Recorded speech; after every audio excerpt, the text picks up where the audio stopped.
गुरुदत्त हिंदी फिल्मों के मशहूर अभिनेता, निर्देशक और फिल्म निर्माता थे।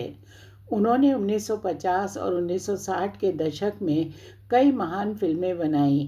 प्यासा, कागज़ के फूल, साहब बीवी और गुलाम और 14वीं का चांद।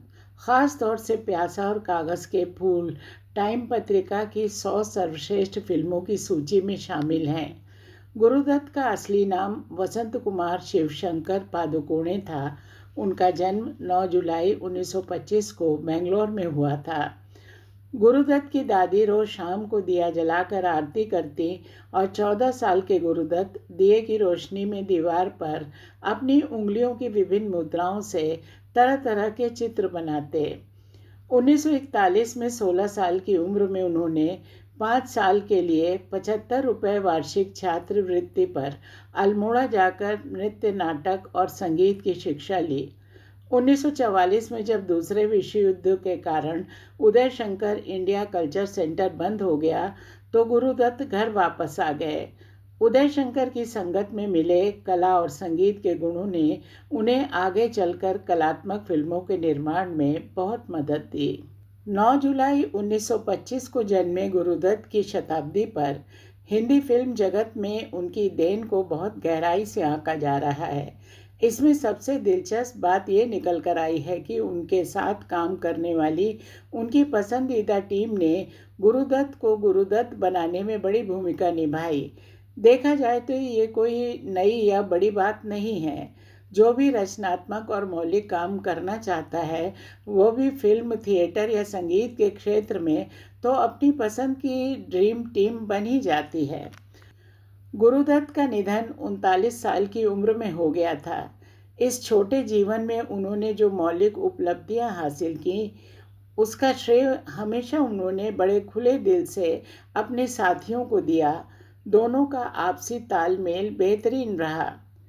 गुरुदत्त की विरासत यही है कि उनका सिनेमा सिर्फ एक आदमी की नहीं बल्कि पूरी टीम की मेहनत थी। इस टीम ने कभी शोहरत, पैसे का मोह नहीं किया और ऐसा रचनात्मक मौलिक काम किया कि आज भी लोगों को रश्क होता है। खुद गुरुदत्त ने कभी शोहरत को अपने ऊपर हावी नहीं होने दिया। उनका बड़ा मशहूर जुमला है, शोहरत बस कुछ वक्त की बात है, यह भी बाकी चीज़ों की तरह गुजर जाएगी। 1951 में जब गुरुदत्त ने फिल्म बाजी से फिल्म निर्देशन की शुरुआत की तो ये मौका उन्हें अपने दोस्त देव आनंद ने दिया।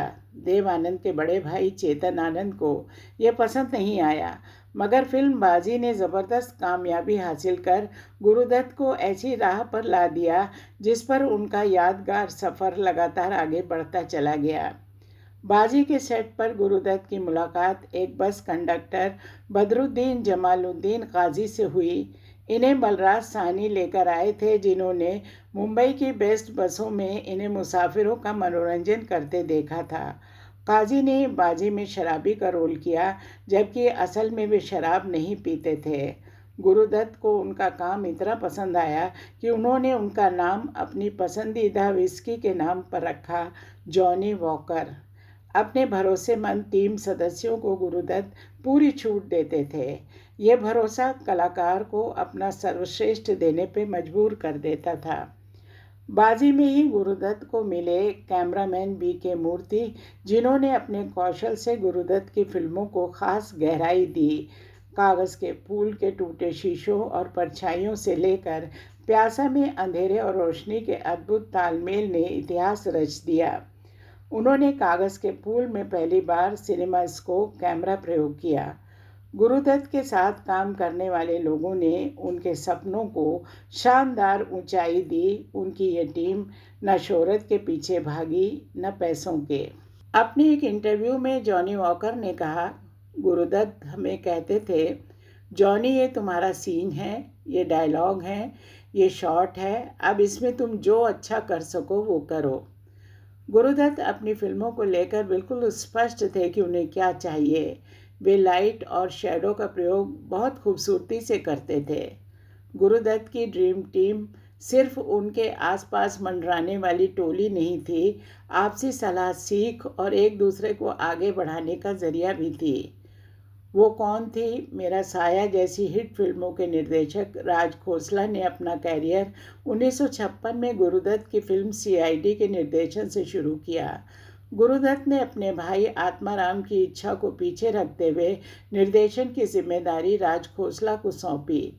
फिल्म ज़बरदस्त हिट हुई। राज खोसला ने एक इंटरव्यू में बताया, गुरुदत्त ने कभी मेरे काम में दखल नहीं दिया। मैंने उनसे सीखा कि चेहरे, आंखों और बॉडी लैंग्वेज से कहानी कैसे कही जाती है। उन्होंने सिखाया कि क्लोजअप का सही इस्तेमाल कैसे होता है। गुरुदत्त खुद अपने सबसे बड़े आलोचक थे। राज खोसला गायक बनने मुंबई आए थे, लेकिन देव आनंद की सिफारिश पर गुरुदत्त के सहायक निर्देशक बन गए। गुरुदत्त ने अपनी टीम का चुनाव कभी इत्तेफाक से और कभी अपनी रचनात्मक समझ के बल पर किया। फिल्म बाज के सेट पर अपने चचेरे भाई की शूटिंग देखने पहुंचे अबरार अलवी ने फिल्म के डायलॉग्स पर जो टिप्पणी की, वो गुरुदत्त को इतनी पसंद आई कि उन्हें अपने प्रोडक्शन हाउस में बतौर लेखक शामिल कर लिया। इसके बाद उन्होंने अबरार को 1954 में फिल्म आर पार के लिए कहानी और संवाद लिखने को कहा। आगे चलकर अबरार ने गुरुदत्त की कई यादगार फिल्मों के लिए शानदार पटकथाएं लिखीं। उनकी खासियत थी गहराई भरे संवाद और हर चरित्र को उसका एक अलग अंदाज देना। कैमरामैन बीके मूर्ति ने एक जगह कहा कि वे बहुत समझदार थे। हम हमेशा अच्छे तालमेल से काम करते रहे। धीरे धीरे वहीदा रहमान गुरुदत्त की फिल्मों का अहम चेहरा बन गईं। गुरुदत्त ने अपनी शर्तों पर अपनी ड्रीम टीम तैयार की, जो चारों जानिब से उन पर फिदा थी। उनका सिनेमा सिर्फ एक आदमी की नहीं, पूरी टीम की देन है।